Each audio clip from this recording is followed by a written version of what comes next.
Basically, Thank you very much. we're gonna have 1 hour, and then this presentation is available on prezi.com. But I wish to present this as a presentation, a proper presentation. Okay. While we wait as well, I'm just gonna tell you about how I wish to run this talk, which is I want to hear more from you rather than a monologue from me, because I think this is a very exciting topic for all of us. And I'm just gonna explain my paper, which is published in 2018 something 2018 in contemporary politics, and this one is the presentation. So please raise your question if you wish to ask some questions to me or to clarify my talking maybe not too clear or something, right? Yeah, can you see this well, the first page? Perfecto. Okay, now, the title of the presentation is Women's Representation in Asian Parliaments. So we're looking at how women fare in this parliament, I mean the current, the most recent period. So the study was part of my PhD project, looking at a comparative perspective from Asia. So my study is basically on Indonesia, but I have a chapter just talking about Asian region as a comparative perspective. Let us begin. Oh, sorry, that's the wrong one. Sorry. Oh, no, no, no, no, no, no. Sorry, glitch. I need to stop and then change this one. Apologies. All right. Okay, now we're working. Okay. So, as I've mentioned earlier, the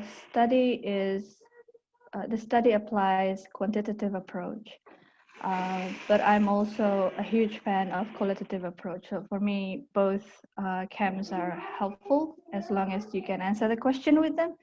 Either it's qualitative or quantitative.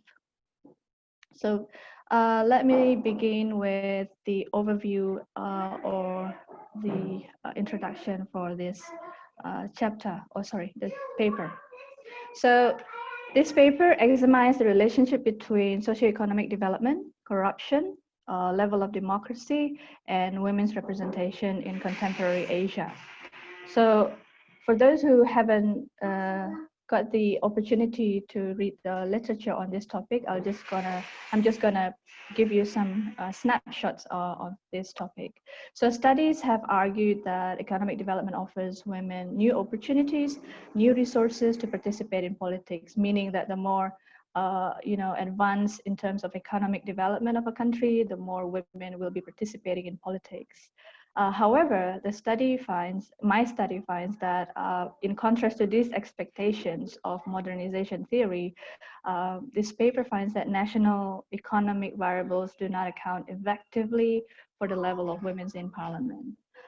And then it's also going to demonstrate that there are variables that might be useful to explain how many women in parliament based on the combination of variables. So the approach might be something different than you've heard before in terms of quantitative approach. So I'll guide you through this step by step. So as I said earlier, I'm a lecturer at Pinus University, one of the best universities in Indonesia, obviously one of the best in Jakarta, and then honorary research fellow at University of Western Australia. And first questions first, why Asia? Okay, why Asia? Because 50% of women living in Asia, yeah, correct. But there's something more important than the figure itself. So the growth of women's parliamentary representation in Asia is far slower than any other regions in the world. It only moves about 5.3%, from only 5.3%. Sorry, the change is 5% from 13% in 95 to 18% in 2015. So the report from Interparliamentary Union suggests that we only grew 5%, okay? So this is the graph for the overall worldwide growth in terms of women's representation over the years. So we're looking at some jumps coming up in, sub-Saharan Africa, for example, growing faster and quicker. I mean, bigger and quicker in terms of Asia. And then we only defeat the Pacific region, and that's it. We are the losers among other regions in the world. Modernizing Asia, while we have this Asia becoming, tigers of the economy in the world, prime example for this is South Korea. But overall, the Asia's economic growth within 50 years have soared from only 12% of the world GDP in the 60s to 31% in 2015. And giving East Asia a subcontinent as the biggest reduction in terms of the Human Development Index gap, suggesting that there's been a huge modernization and it's been successful so far in Asia. However, inequality is as a pertinent issue in Asia. Why? Because nations like Sri Lanka and Thailand, who already had this universal suffrage, which means men and women can vote or stand for an election, granted long time ago in 1930s, but women there only comprise 6% of seats in their national assemblies. While the younger democracies such as Timor-Leste and Taiwan are leading the path, like having almost 40% of lawmakers being female. So what are the contributions of this paper? So I'm drawing upon previous research on women's legislative representation in Asia. My research contributes to the scholarly literature in two ways. First of all, it shows that there are multiple different paths that leading to the percentage of women's representation in parliament. So we call it equifinality. I don't want to get you into the jargon. I'm just going to do this very layman statement. Okay, so it's going to be very easy to digest.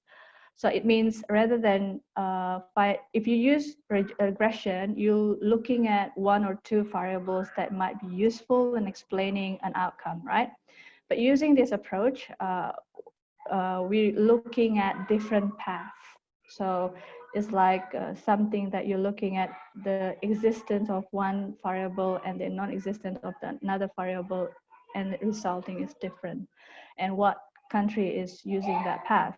So number two is that it contributes in a way that we're looking at a combination of variables to explain women's representation in parliament. So rather only combinations of different conditions, we here look into different variables that can be combined as a path to explain a country's performance in terms of electing women to parliament. So where do we begin? We begin by investigating a previous study by Stockhamus, one of the prominent scholars in this topic, Daniel Stockhamus. And his observation was on African parliaments. So I used the same variables that he used for African parliaments, and then I tested out with the Asian parliament. Let me tell you about, yes, the literature review might not be this details. I tried not to be too detailed. I'm just gonna explain the most important information that you need to know about this topic. So socioeconomic development, yes, some scholars suggesting that socioeconomic development does matter. The higher the education, the higher the participation in the workforce, the more likely women will be participating in the political arena. So variables to be measured. Sorry. What was that? Did you hear that? Did you hear something? I just heard something, some music just pop in. Everything was really? fine for us. We couldn't hear anything. Sorry. Everything was working okay. Okay, sorry. It's all good. No worries. Sorry. And then, yes, how to measure the socioeconomic development? We measure by looking at the GDP. We're looking at the education attainment, leadership, and sorry, and participation. So the GDP, here's the Asian context. The increase of GDP per capita leads to improvement in men's and women's basic equity of quality of life, right? The higher the GDP per capita, of course, the quality of life will be improved. Also, gender equality has declined in primary school enrollment and labor participation, as well as political leadership. As well as the time of the writing. At the time of the writing, there are at least 12 women have led Asian countries, including those who govern Muslim majority countries such as Indonesia and Bangladesh. Jaywira argues that South Korea and other Asian countries in such as Pakistan and Nepal, there's no there's no significant difference between those with low literacy or higher literacy. And another debate in this topic is about culture. Does culture matter? So some say yes, some say not really. So the biggest names in this culture matters is Ronald Inglehart and Pippa Norris. So they basically argue that egalitarian values are significant to improve women's access to office. So in order to measure these egalitarian attitudes, scholars use female to male labor force participation, looking at their participation. Are they, participating equally or not? And also they suggest about religiosity. So attitudes towards women vary among adherents of different religions, but in particular, they argue that Muslim dominant societies are commonly characterized by fewer female MPs. So another important literature is about how Ross in 2008 includes the percentage of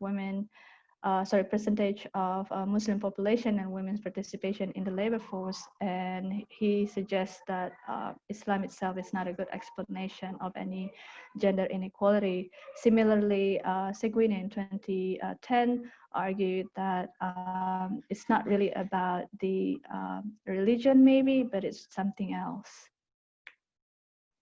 And then what about the system? Yes, the PR electoral systems, many have argued that the system is more friendly towards women rather than the majoritarian system. And then gender quotas, of course, significantly improving women's representation across the world. And there's no doubt that political institutions in Asian democracies are varied, right? So we're having countries with gender quotas, some are not gender quota, they don't have gender quota, or the PR electoral system, or basically limited democracy as well we have in Asia. So probably one of the key variable is to measure the democracy. So I use the Freedom House to look into women's participation and the influence of democracy. So what about Asia? So in Asia, countries that granted women the right to vote and to stand for election was as early as 1918. Right? These countries include Georgia and Kyrgyzstan, but they have fewer female MPs compared to United Arab Emirates, got it mixed, who only granted the universal suffrage in 2006. So this empirical evidence suggests that maybe democracy is not always, a recipe for having more women in parliament. So what is then? The last aspect is corruption. This is very, very debatable because I found that the literature is a bit, divided in terms of, is it because of the corruption as a good, indicator or variables to be measured when we're looking at women's representation. So corruption was first coined by scholars at the World Bank because they argue that the higher rates of female participation in parliament associated with lower corruption incidents or cases. So in that regards, they argue from the World Bank's perspectives, of course, they need more women in politics because women are the agent of change, etc. However, other scholars suggest that corruption itself deters women from political engagement or from running for electoral office because it becomes prohibitively expensive for women to participate and to compete with other contestants in the elections. Excellent studies done by Jarnegat in 2013 and Stanstrom and Wagner in 2016. Lastly, Campbell and Sa has also observed Asia and the Pacific reveals that only democracy has reached a point of maturity, then it may result a lower level of corruption. So it cannot stand by itself. So what about Indonesia? All right. So the current study on Indonesia suggests that the stricter gender quota laws improves nomination. Yes, more women being nominated, right?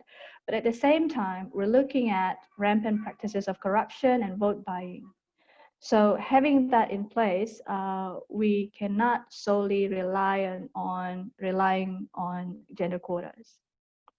So here goes the data.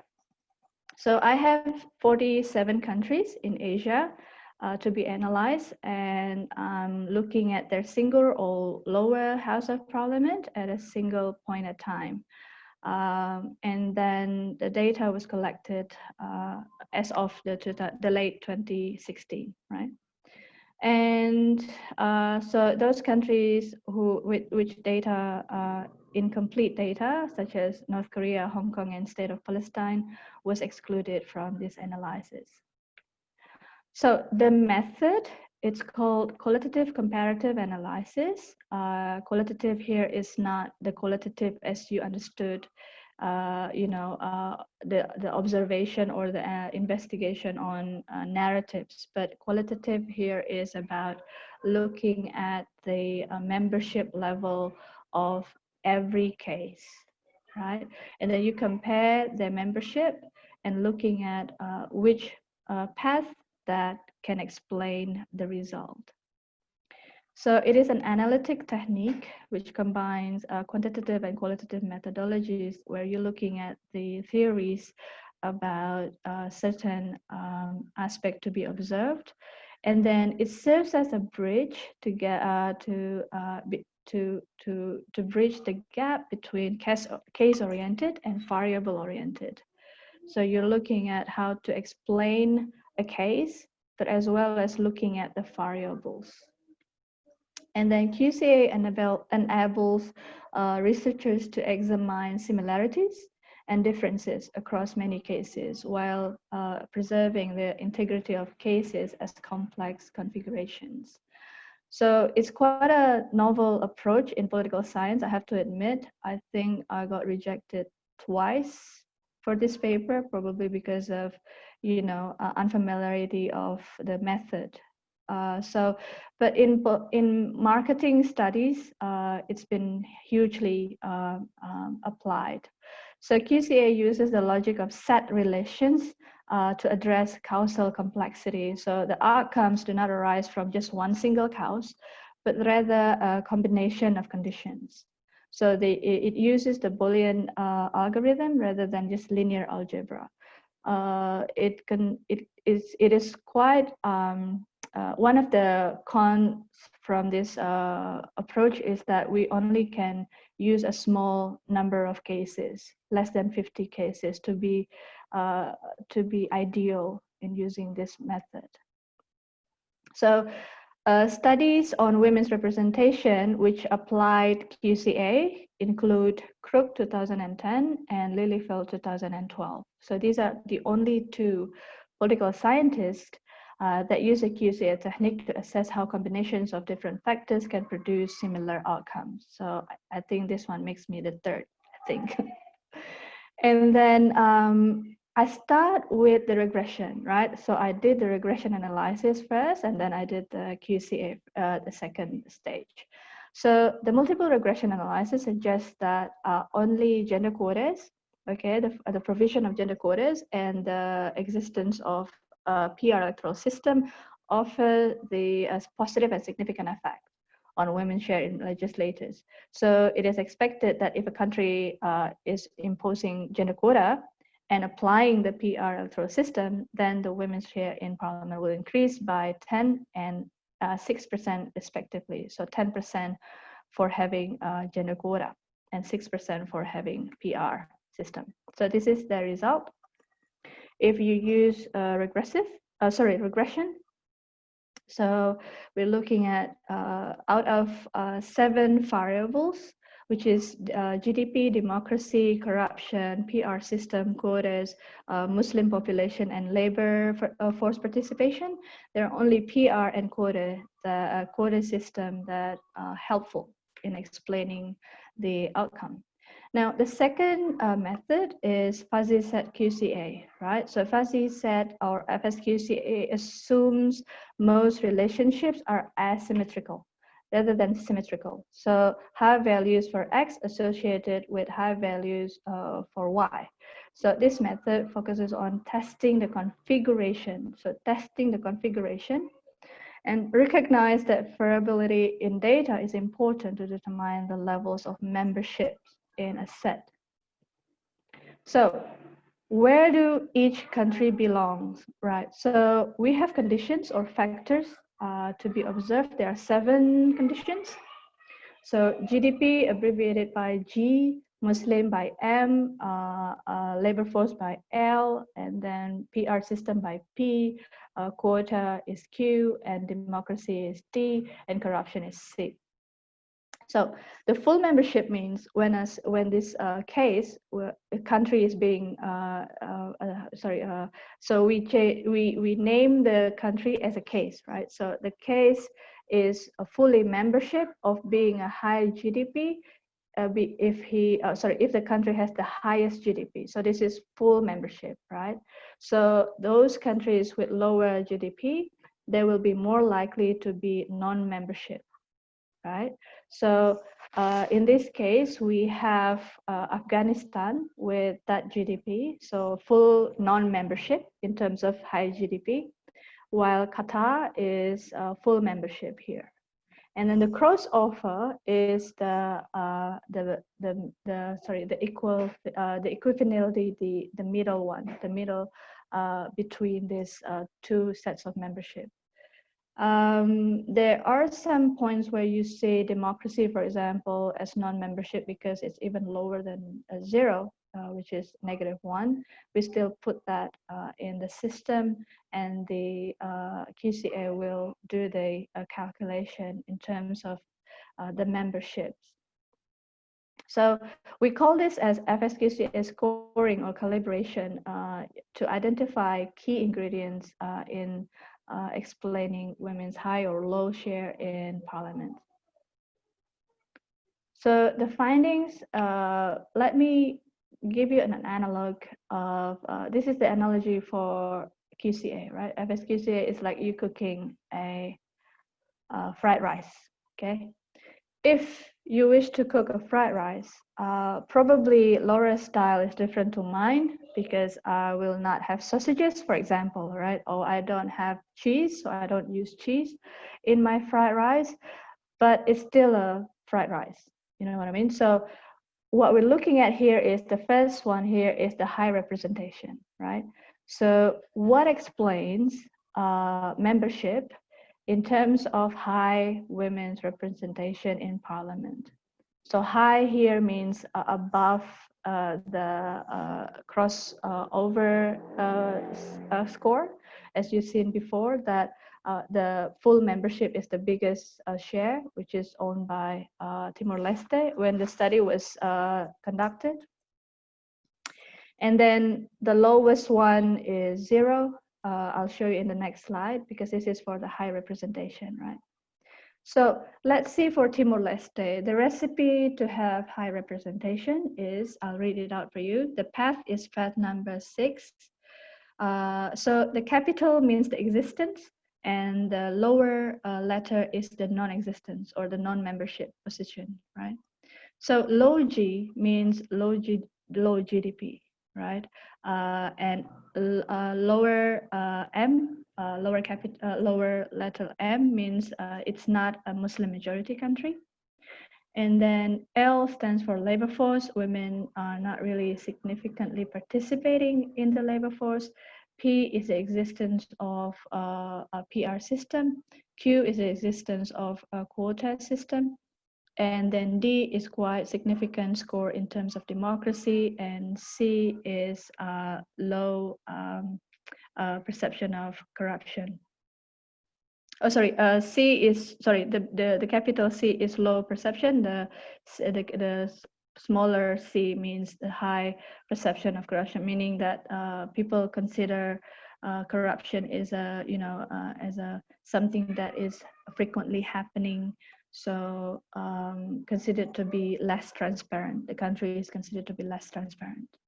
So this is a recipe for Timor-Leste with the consistency 1. So this is the exact consistency 1. This is their path. What about other countries such as, let's say, Singapore?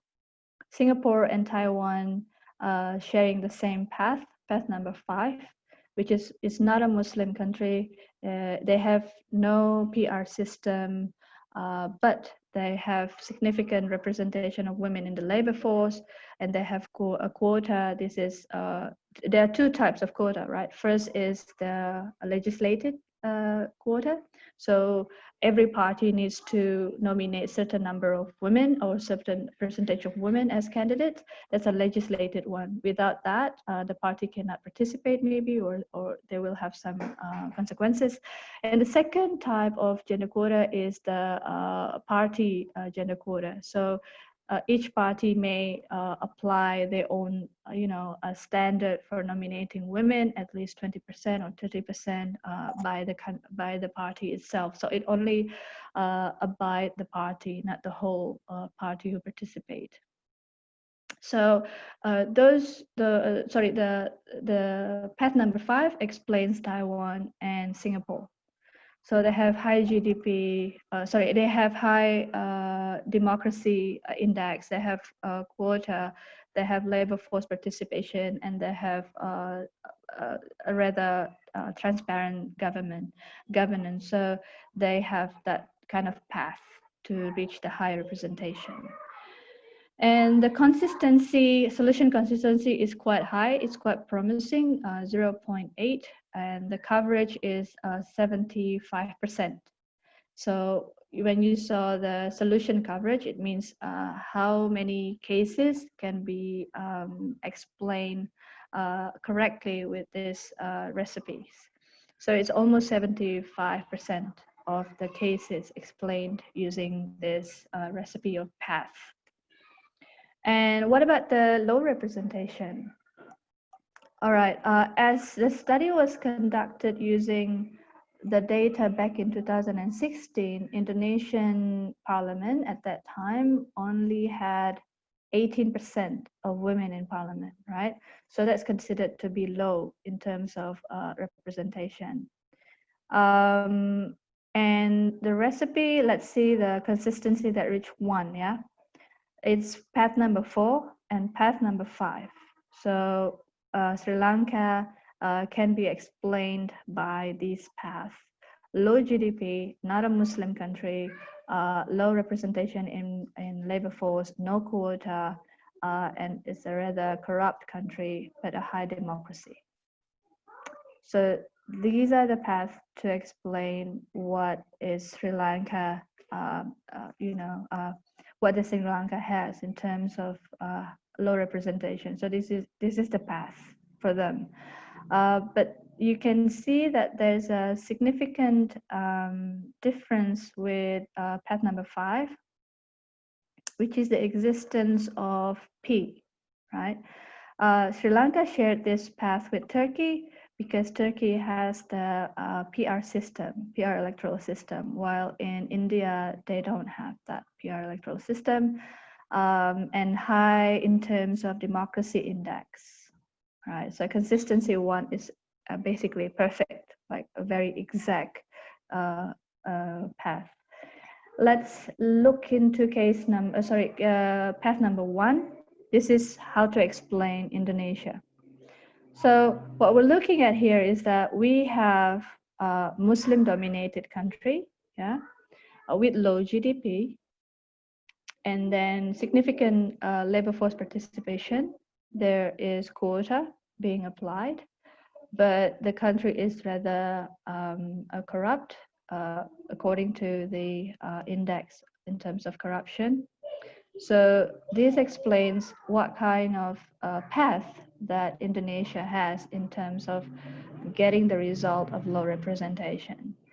So if you're being critical looking at the Q exist as a present, right? So we have gender quota, yes, but we don't have the desired outcome, right?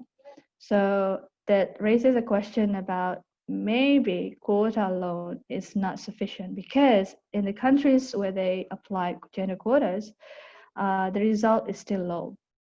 So there's something needs to be done, because we cannot, as I said again, we cannot rely on gender quota itself.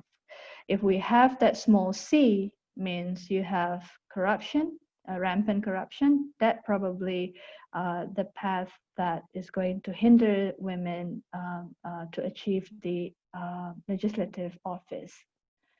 And yeah, similarly, countries in the Middle East, like path number 6,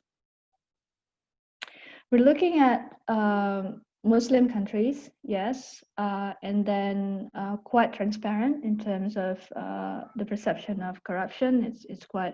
It's quite good, considered to be transparent governance, but they don't have PR system, they don't have quota, and democracy level is quite low.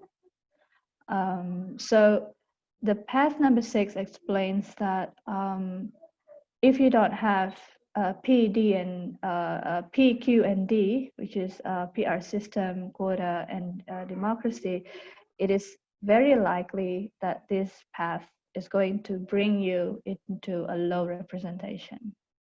So what I'm saying here is that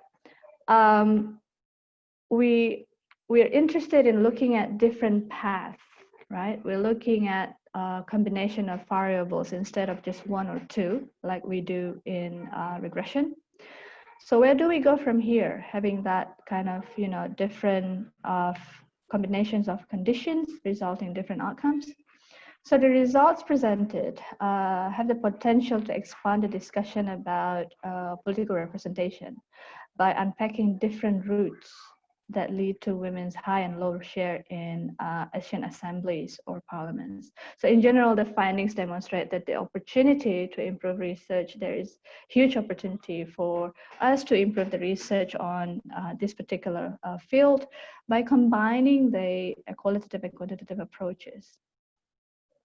Also, it suggests that in combination with other factors or conditions, one factor alone is not sufficient in producing an outcome. So the presence of a condition is not a guarantee that a certain outcome will always be achieved, as we've seen from Indonesian case.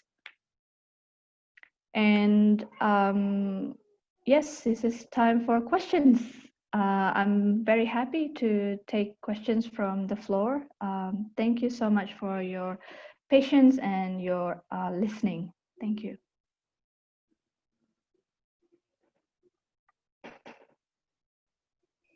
Well, thank you very much, Ella.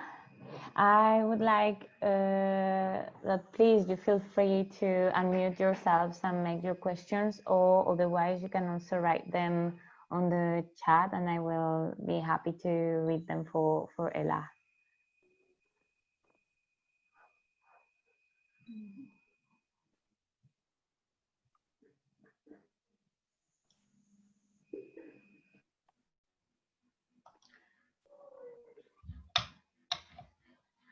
Hi, may I ask questions for Ella?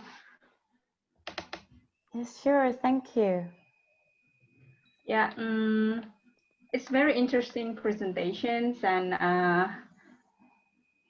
very interesting method. To be honest, it's kind of a new method for me. So if I'm not mistaken, it's like this, the method that you are using is kind of bridging between quantitative perspective, purely quantitative, and as well as the other one with purely qualitative, comparative method with the qualitatives. So since it's the new method for me, I'm going to ask a methodological aspect from your papers. Since you mentioned that the study is cross-sectional study, so you only measure one point of a time. So I'm wondering whether you also anticipate the result of your research if you're using longitudinal, longitudinal data. Whether because I mean it might have different outcome, or because longitudinal data you can see the trend which is in few or several time period of time between these countries. That's the first. And the second, in your presentation you also show us about the path for Singapore and Taiwan. uh, this country are considered as a country with high level of women representations. And I'm just wondering, because in your slide before, the path for these two countries are capital D. So I'm wondering about Singapore. Why Singapore is considered as high democracy in your result? Because I don't know. I mean, I just wondering about Singapore there. And also in terms of Sri Lanka, in low level of female representations, Sri Lanka is considered in two paths, right? In 5 and 6, if I'm not mistaken. So why Sri Lanka can have two different paths at the same time? Okay, that's my question, Ella. Thank you so much.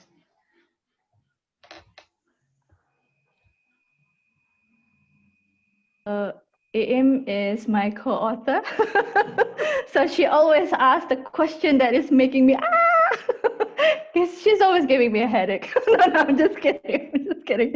She's very, very critical, so that's why I need her. Yes, excellent question. In QCA, as I mentioned before, the ideal number of cases is less than 50, right? If you look into contemporary politics about using the same method about female as head of government, they use, the author used different years, right? But they code it as a case. Like for example, Indonesia in 2000 is coded as one case. And then Indonesia as in 1995, they coded as a case. So you can do that, right? As long as the number of the cases is less than 50. Otherwise, it's too cramped for the system to measure accurately. So in QCA, obviously more specific in the fuzzy set QCA, so there are Cripps set. So the outcome is yes or no, or so only options of yes or no outcomes, or that is Cripps set. While the fuzzy set is where you have numbers. So that's why they call it fuzzy, because the outcome is not just yes and no. But the rule of thumb is no more than 50 cases to be observed using this method. So yes, we can use multi-years into the analysis as long as we make every year of observation is a different case. So one particular country in 1 year as one case. That's the answer to your first question. And then the second one is, and I said I have to agree with you that the result will be different because you're looking at different cases again, like Indonesia in 2000, Indonesia in 2000 and sorry, in 2004 and 2009 might have different level of women's representation, right? So it's a yes. And then the second one is when you look into, let me start with the hardest question first, okay? Singapore, why is Singapore considered to be democratic? I don't know, darling, but the data from the Freedom and the Transparent International, because I use the Freedom House to measure the democratic level of each country. So I use the same source as Stockholm's paper, exactly like that. So they perceived Singapore as a country with a higher, level of democracy. So that's the explanation for that. It's very debatable. I agree with you. As I said, that it's not really democracy in a sense, lack of competition in political arena, etc.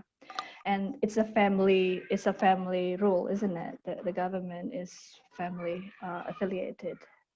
And then Sri Lanka. Why are we looking at? Let me share that again.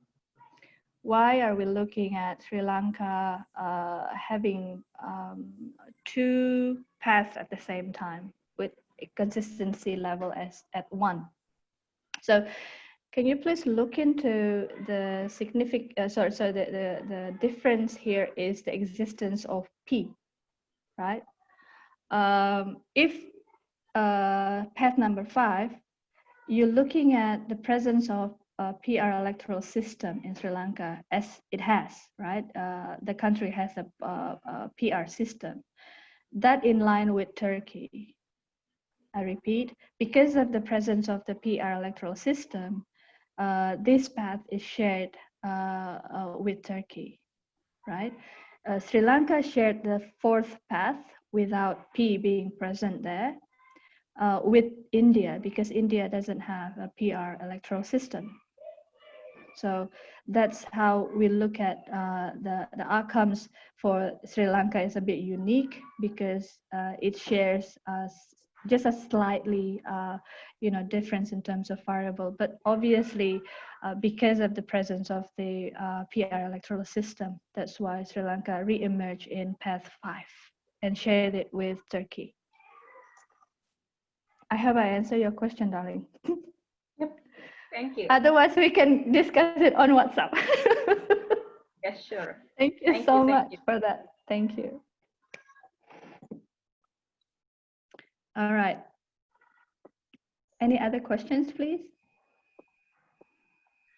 Yeah, well, maybe I can ask something. Okay. I think that it was super interesting. Thank you very much. I find that it is a very smart way of comparing different situations, different countries. Mm-hmm. And I'd like to know, from your point of view, if we wanted to include European countries, for instance, to this study, would we use the same features to compare them? Would we need to compare, because obviously, as you said at the beginning, the cultures are very different and might have an influence as well. Yeah. So how would you include European countries also in this kind of comparison? Yeah. Excellent. I think we always need to start from the literature. So I start finding the variables by looking at the literature, like what has been discussed in this particular field. So the literature suggests that we can predict the outcome of women's representation in parliament based on, like Stockholm's a paper is about these seven variables, right? For that to be applied in Europe, I think we need to consult the literature in Europe, number one. Number two, we've seen parties in France, for example, or in Germany, for example, where they have a very distinctive political parties in terms of ideology.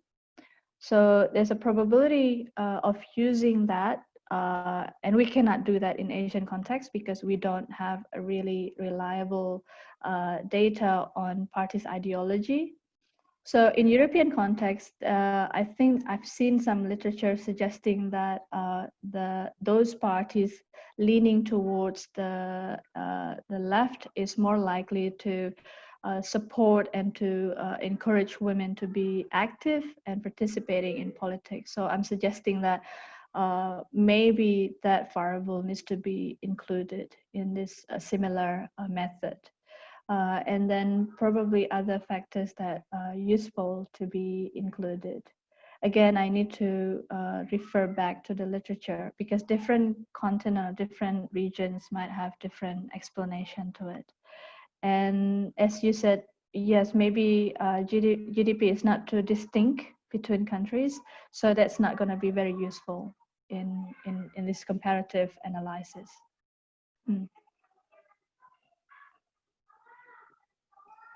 Okay, thank you. All right.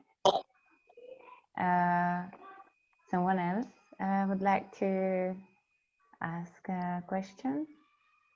Yes, hello. Hello. So, first of all, thank you for your presentation. It was really interesting. And Thank you. Yeah, of course. Because I'm not too much into the details, I'm wondering how we can apply those facts to the daily life and how we could encourage women in Asia to go into politics, which is a really huge question, but still. I guess that's a 6 million question, isn't it? Yes, I mean, the interests are there, Joanna, to be honest. The interests of women to participate in politics, yes, we do have such interests, aspirations, and, well, we studied politics, right? But there are, other factors that is just beyond our reach. For example, the rampant corruption, how prohibitively expensive it is to run. Also, in another paper, I discussed about factors that make women will never get the top list of the ballot sheet. So it is about 70% of those elected are those in the first list of their party list in the ballot sheet, right? But parties put a price tag on it, literally, quite literally. Like they're asking for substantial, donations for the party. And it's just too expensive for commoners to pay for it, just to get the ticket, just to get the list, right? To be on top of the others on the list. That's number one. And it's been hugely known about this. Number two is the rampant practices of vote buying. So even if you got that, the first position, but if the other competitors manage to pay or to, buy the votes from the voters, then yeah, you will not win. So it's quite traumatic for women to participate in politics in that sense because it's very expensive.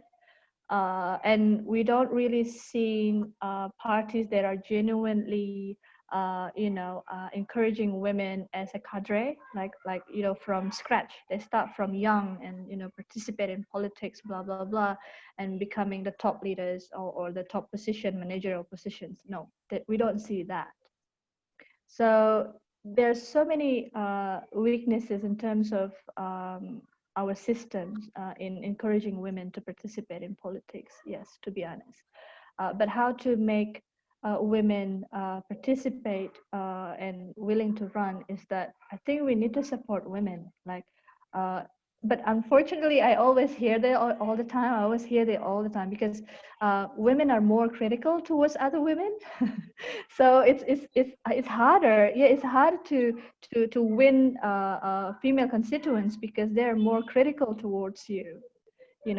Some legislators discussed this with me in our interview session, suggesting that it's harder to convince women voters because they're more critical. They're hard to, how do you call it, they're very loyal. Once they decided to choose someone, they're very loyal. But to become who they vote for is very difficult.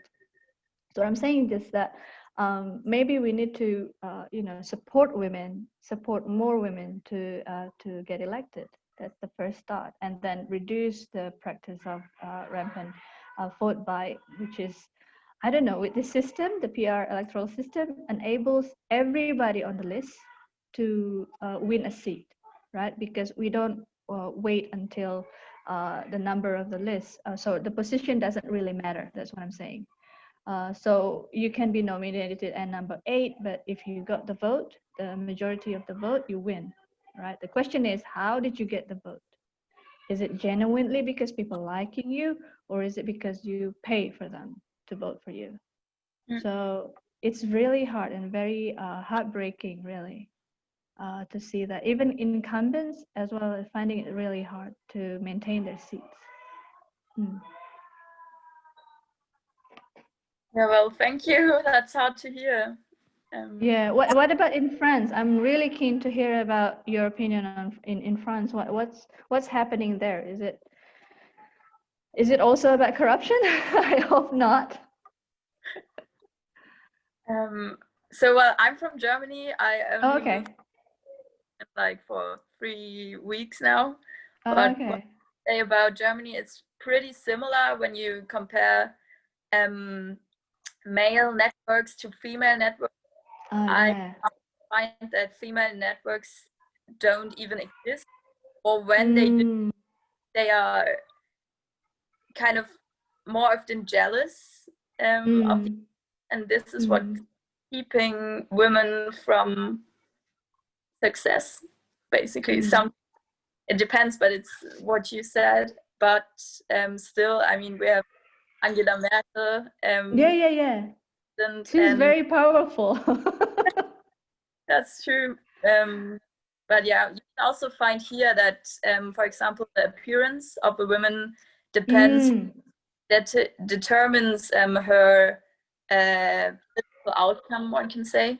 So often more judged because of her appearance. But still, I have the impression that we have also a lot of women going into politics in Germany. I don't have friends for France, to be honest. Maybe somebody else can share the experience in France. Maybe Audi or Lucy. Hi, Lucy.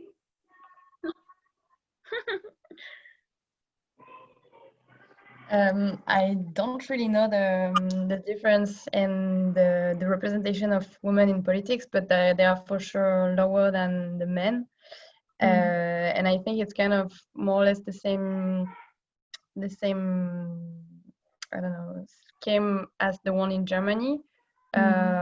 It's kind of the I don't know how we say, but like the success of other women are seen as bad, so it's not really helpful. But yeah, it's changing, I think, now. The society is changing, and there is more solidarity between women, and I think it's a conscious that the society is taking to be equal and to have the right to be equal with men.